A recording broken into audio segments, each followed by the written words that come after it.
The Bears did the right thing by firing Matt Eberflus, but did they do the right thing the wrong way? We'll hear from the local experts to tell us here on Locked On NFL. The barbershop is open and Tony Wiggins has a chair for you. He's ready with some real NFL talk. The local experts of Locked On bring their expertise, and Wiggy is ready with his clippers and shears. Sit down and enjoy. The new Locked On NFL starts now. Locked On Podcast Network. Your team every day. Yo, and welcome into the new Locked On NFL, where we give you a double dose of the NFL's biggest stories with the help of local experts that know your favorite teams like no one else. I am the host, the barber, Tony Wiggins, joined today by Locked On NFL expert Kevin Stryker, my guy. And here's what we're going to go over. Injuries. Are they the Lions' Achilles heel? That's where we'll end the show today. In the middle, we're going to talk about a game that was unintentionally good between the Broncos and the Browns, and it featured one of the most unintentionally funny people you'll ever meet in Jameis Winston. And the Bears, did they mishandle the firing of head coach Matt Eberflus, and what does that do for confidence in the organization moving forward? We'll make sure we get to that in just a second, but first, I have to let you know that today's show is sponsored by FanDuel. You can start the season with a big return on FanDuel. New customers can place a $5 bet and you'll get started with a $50 in bonus bets if you win your first $5 bet. Visit FanDuel.com to get started. That's $150 in bonus bets. And make sure if you're listening to Locked On NFL, you do it over on Amazon Music. That's right. Check us out over on Amazon Music. All right, Stryker, man, here we go. 1 minute I call you Stryker, 1 minute I call you Stryker because I'm always in awe. That's all good, right? There you go. But here we go, man. You can do the right thing and you can do the right thing the wrong way. For weeks, all of us have been talking about, okay, we've been talking about this by multiple coaches. When are they going to fire this guy? Like Eberflus in Chicago, Doug Peterson in Jacksonville. I'm sure Jacksonville people will say there is no wrong way to fire Doug Peterson. However, sometimes you can do the right thing and just do it the wrong way. I think by rolling him out there, letting him go to the press conference, sort of the same way Robert Saleh was, I think the Bears kind of messed up. Yeah. And honestly, Wig, this is something that probably should have happened in the offseason. And, you bring in a guy in Caleb Williams and, you see a lot of success stories with players and rookie quarterbacks, with coaches, rookie coaches. Like you pair those two together and it works. But Eberflus being more of a defensive guy and, Caleb Williams being this all-world talent type player. And the Bears were not like they were great with Matt Eberflus to begin with. And so we saw that across the league a lot, Wig, where it was like teams held on to coaches they had no business holding on to. You could maybe even argue in Jacksonville, did they hold on to Doug Peterson a little too long? So it feels like that's a trend throughout the NFL. But it just sets these young quarterbacks back because now you're going to have to learn a new system, whether it is Kingsbury. I know that's the whole, they're going to get Kingsbury in with Caleb and do that pairing. But still, it's like it's your second coach in 2 years, your second offensive system in 2 years. And that can be tough where, like, for a guy like a Jaden Daniels, yeah, maybe he'll lose his offensive coordinator, but at least the foundation is still there. So it's tough because there's so many things that go into this, but it was the right decision just made far too late. Yeah, and then you have to wonder, what do the players think about it? The way that it was happened, and they're already looking for more leadership, and you got to wonder if it's going to have an effect on how they feel about the entire organization. Listen to Lauren Cox from Locked On Bears tell us exactly, here's the finger on the pulse of this decision, why it may have been the right decision but handled the wrong way. There were so many different ways you could have gone about either making the decision before the press conference or moving the press conference so you had more time to make the decision and just handled the whole thing better so that you looked like an organization that is very deliberate and intentional instead of having kind of last minute meetings on a holiday morning trying to figure out if we're going to fire a guy that you've been wanting to fire for weeks and weeks and weeks. Like that's where it feels a little bit dysfunctional. And again, if your first step in the coaching change process is dysfunctional, then it's a little bit hard to have confidence that any of the next steps are going to be that much more functional, or are we going to end up with another failed head coaching search that produces a candidate that's here for another 2 or 3 years. And, then you clean house again. We restart over again. We have the same press conference about needing a leader of men and we want to win and all. We want to do what's best for the Chicago Bears with the inability to do what's best for the Chicago Bears. A familiar position that I'm in that'll give me a little bit of insight on this is this. When things are bad, you don't know who to point the finger at. Because Ryan Poles has been considered one of the better GMs in the league because of his ability to obtain assets. And Ian Cunningham, his assistant, just a month ago was the hottest GM candidate in the NFL because of his resume. And now, just because of the way you handle things, you got people questioning if you even need to be around to make the decision for the new hire for the Bears.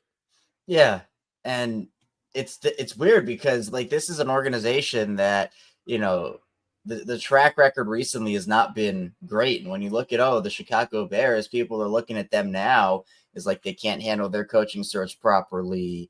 And are they developing quarterbacks? They mishandled the Justin Fields situation pretty poorly and didn't surround him with guys and, stunted his development there. So it's everything over these last handful of seasons for Chicago, dating back however far you want to go back, has been they can't handle these situations properly. And so it's almost like if you're a head coach, I know we talked about this a couple of weeks ago, is is that an opportunity you want to go to? I mean, maybe Cliff does because he knows Caleb and he has that connection, but is anybody else going to want to go there? If Bill Belichick is in the running for a head coaching spot, is he going to want to go to Chicago?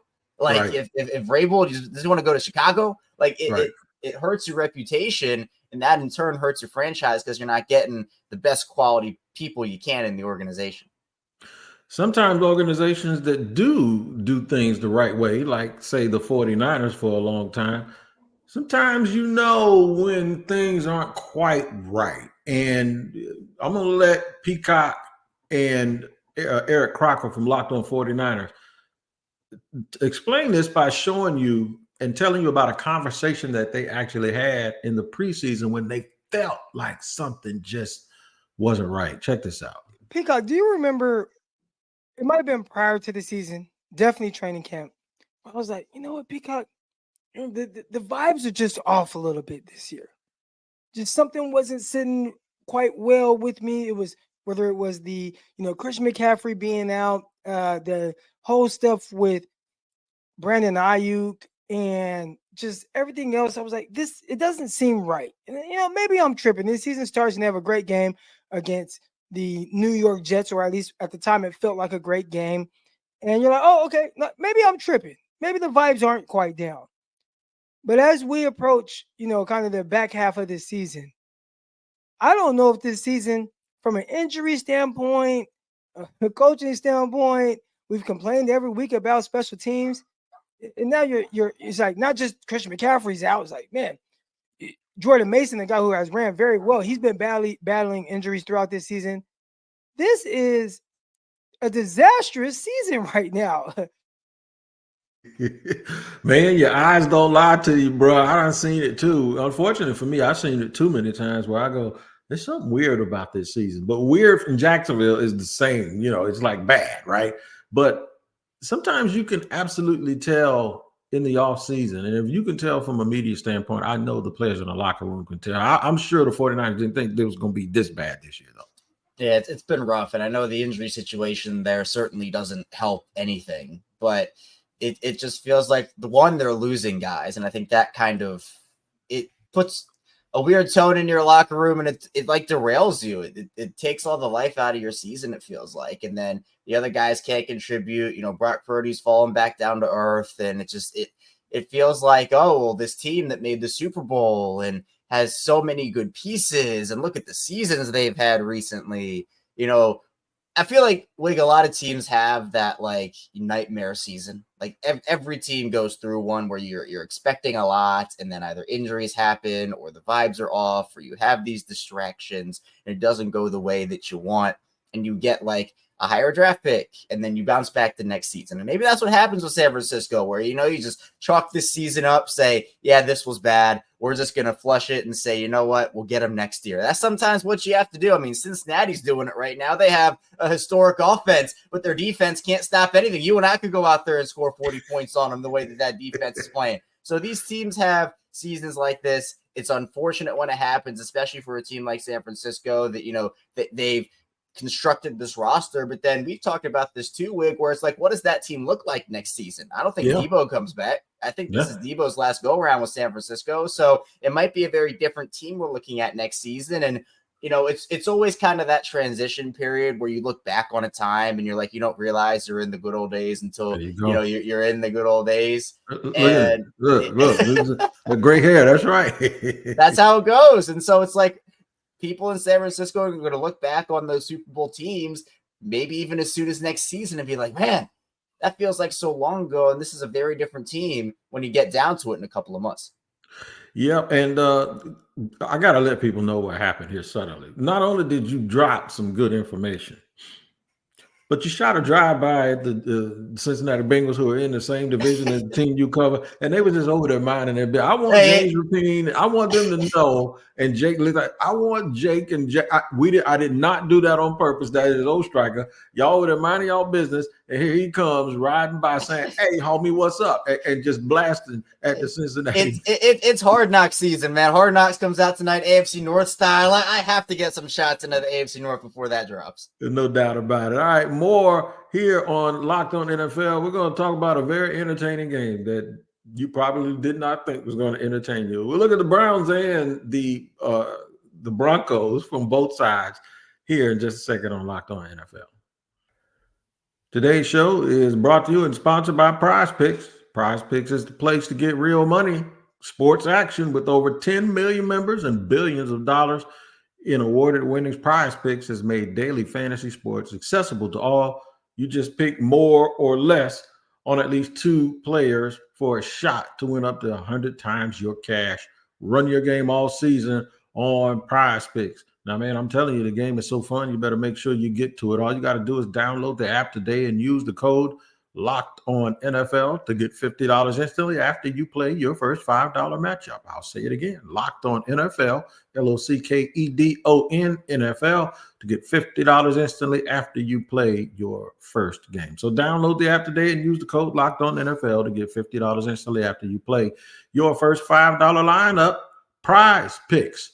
Run your game.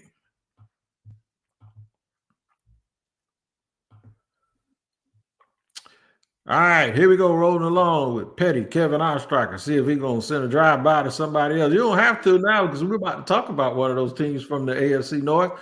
That is the Cleveland Browns. We'll get to them in just a second. But those little Denver Broncos, man, looked all conservative earlier in the year. Now they are letting Bo Nix open it up. They got speed at running back, speed at receiver, throwing it around a lot. And they won again last night, and they are a surefire wild card team, in my opinion, in the West. And they're the type of team that can be peskily dangerous in the playoffs. Listen to my man Sayer out with Locked On Broncos as he celebrates the victory last night.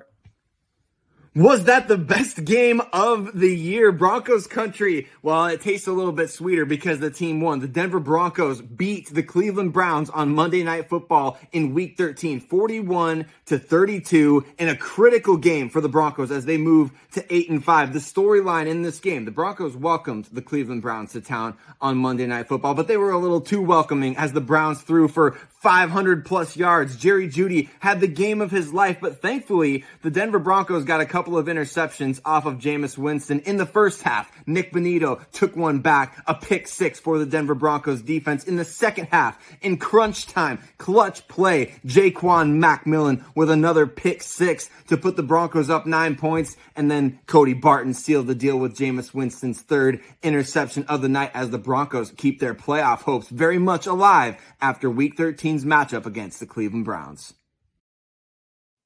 We'll get to Jameis Winston in a minute, but Denver, you got to be happy if you're a Denver Broncos, and maybe not just for this season, but for their future.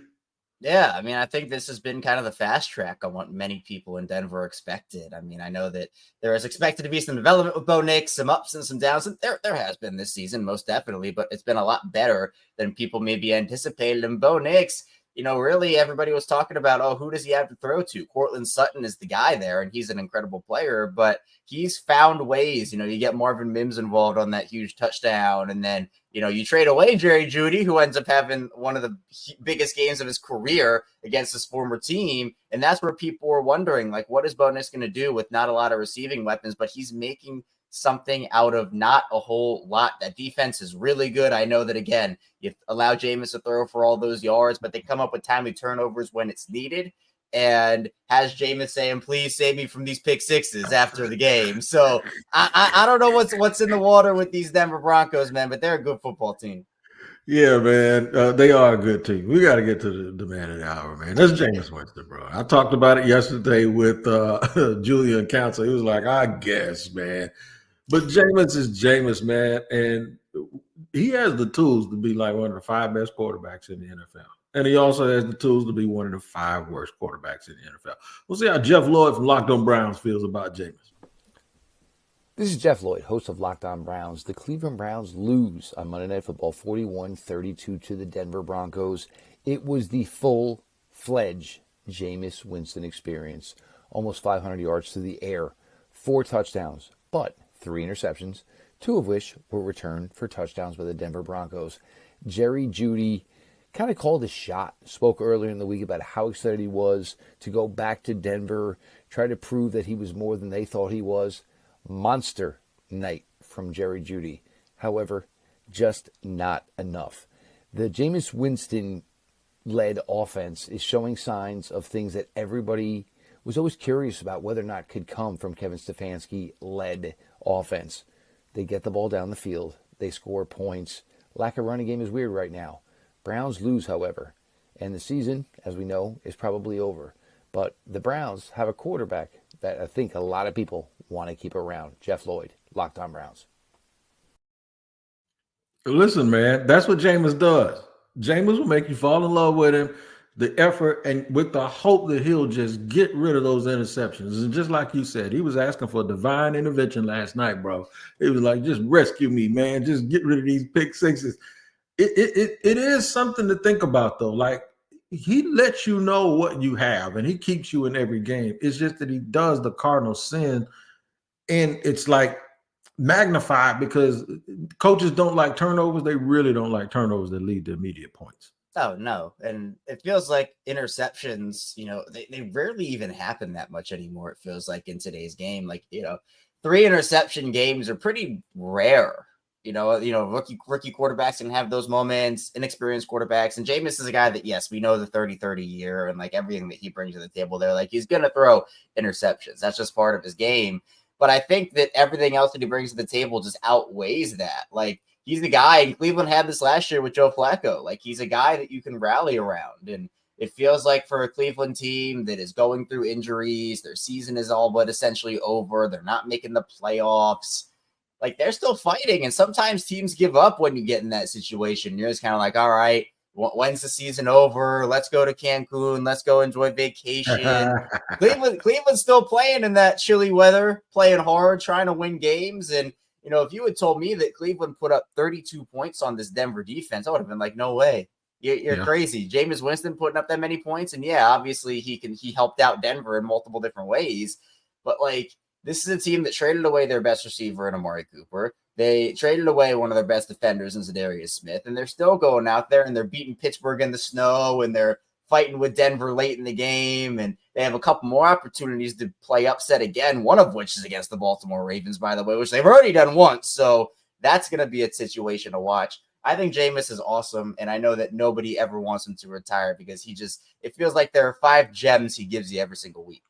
Every single week, man, it is the full experience. Somebody said it's like going to an amusement park, paying one price and getting on every ride, and then them just letting you off. You ain't never got to get up. Just lock yourself in. We're going to take you on every single ride, good and bad, and that is the truth. We've been marveling at how good the Lions are all year, but Is there an Achilles heel? And does it have to do with things like Achilles heels and knees and ligaments? We'll talk about that here in just a second on Locked On NFL.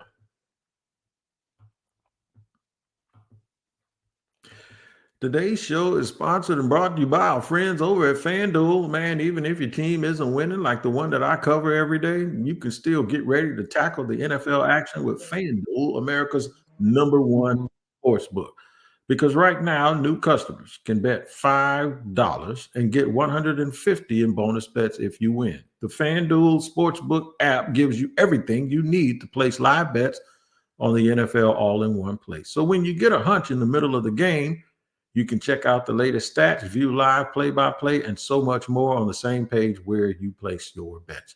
Just visit FanDuel.com to join today. You'll get started with $150 in bonus bets if you win your first $5 bet. That's FanDuel.com. Never waste a hunch and make every moment more with FanDuel, an official sportsbook partner of the NFL.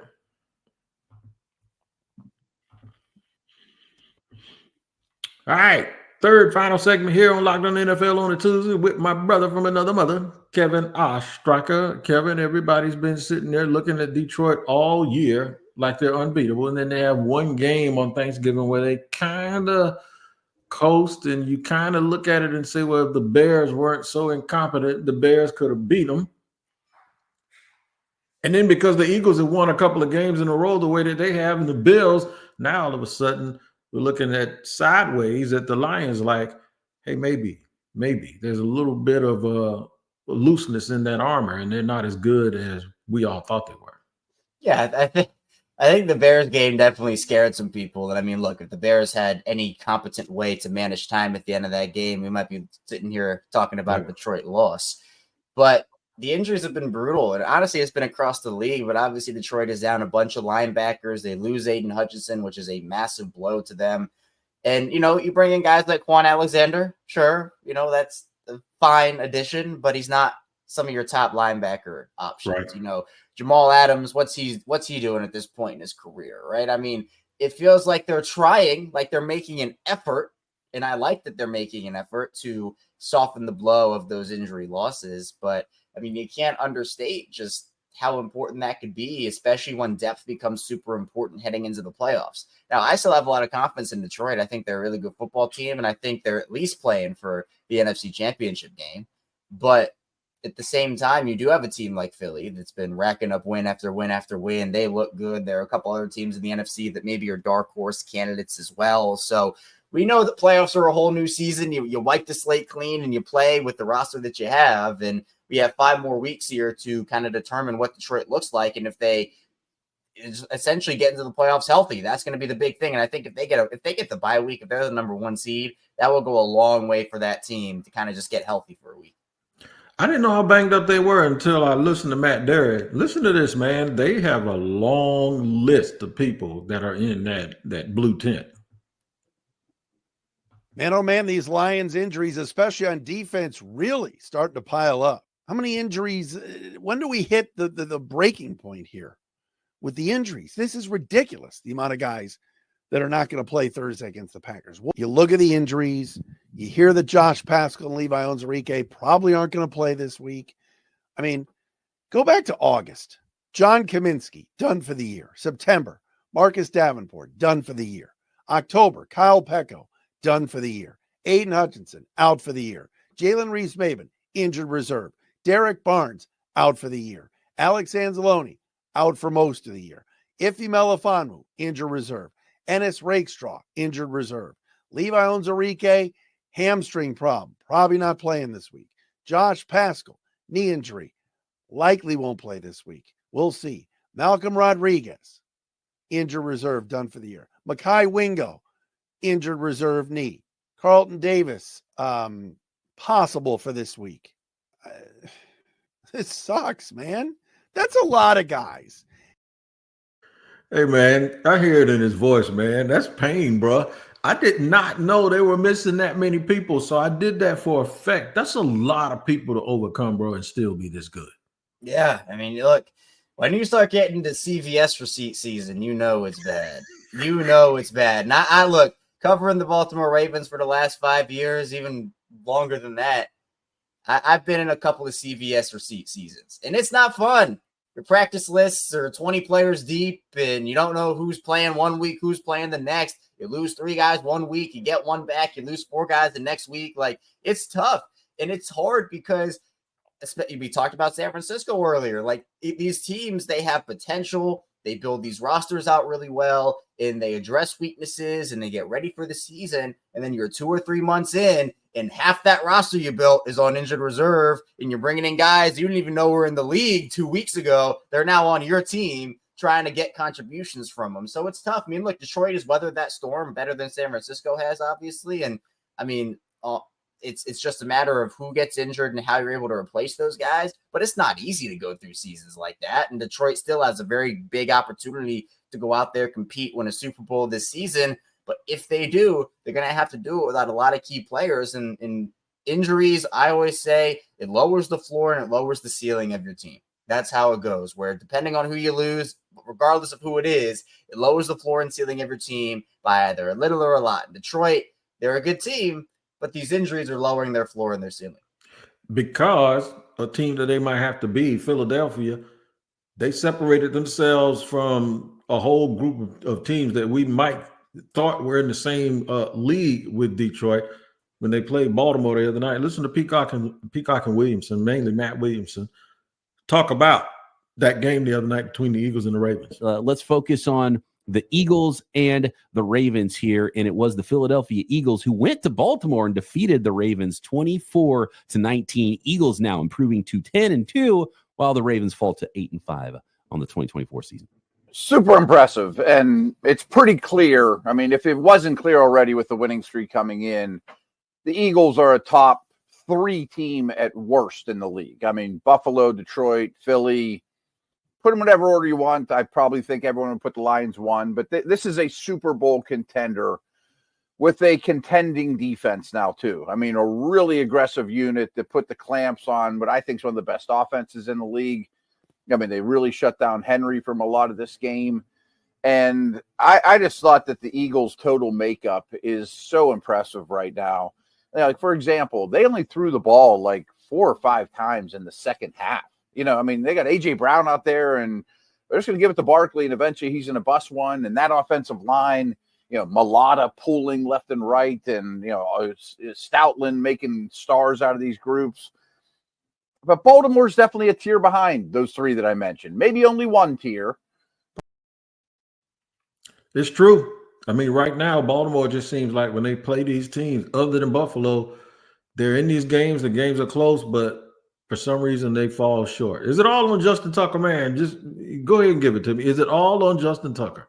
No, it's not all on Justin Tucker, but it certainly is partially a lot on Justin Tucker. And it's tough because, you know, I know the stat that's floating around right now is that the Ravens have lost their 5 games by a combined 22 points. And Justin Tucker has missed a combined 22 points worth of kicks in those 5 losses. So it's tough because, you know, Wig, there was always this Baltimore fans have been, you know, spoiled by Justin Tucker. You know, he walked out there from 54 yards, 44 yards, 64 yards. It didn't matter where Justin Tucker was on the field. If he was lining up for a kick, you could go out to the car, get your groceries, come back, and the Ravens would have 3 points. You wouldn't even have to sweat it. But now it feels like, even on these extra points, you're kind of on the edge of your seat. You're like, you know, when you watch the ball get kicked up and you're kind of leaning with the ball to see if it's going in the right way. Like, it's tough. He's in his head. He's hooking all these balls wide left. And then, you know, he tries to overcorrect and he hooks it wide right. It's difficult, but it's not just all on him because the offense over the last couple of weeks has been pretty inconsistent. Baltimore's been shut out in 5 of their last 7 first quarters, which they've started slow in some games. But then when they start fast, they forget how to play football after a quarter. And, you know, we ask, okay, the defense, can the defense step up? And they've had 3 really good weeks, but they've lost 2 of those games. So they're 2.5 games back of Pittsburgh right now because with the tiebreaker, obviously they have a big matchup coming up. But I mean, it just feels like physicality really gets to this offensive line too. When you have a physical defensive front like Phillies or Pittsburgh or Kansas City, those are teams that gives the Ravens fits. But then you mentioned Buffalo. Buffalo doesn't have a very physical defensive front. Baltimore manhandled Buffalo. Denver You know, they have guys, but they're not very physical up front. They manhandle Denver. So it feels like physicality is this team's weakness right now, which is really weird to say about the Baltimore Ravens, because obviously back in the day, that was all Baltimore was about. Yep. Baltimore physicality and toughness all go together in one sentence. I think it's beautiful, though, that at the end of the NFL season, we're talking about the physicality and teams that played the way teams played when I grew up, all of a sudden back into the forefront. Now it's like you can't hide from the grind, man. You can't pass your way around this stuff. You're either going to get it, you got to go through it, or go over it. You ain't going to go around it. And I love it for the NFL. You can check out Locked On NFL twice a day. Tyler rolling early in the morning and then me in the afternoon here at the barbershop. Make sure you tap in with the use of local experts. We managed to talk about a lot of things from around the NFL, and you will enjoy it wherever you get your podcast. Make sure you check that out. Check out Kevin R. Stryker, Locked On Ravens, Locked On NFL, Locked On AFC Squad. He's all over the place, all over the network. Make sure you check us all out. All right, man, enjoy the games this week. R. Stryker will be back next week. We will see you here tomorrow with another edition of Locked On NFL.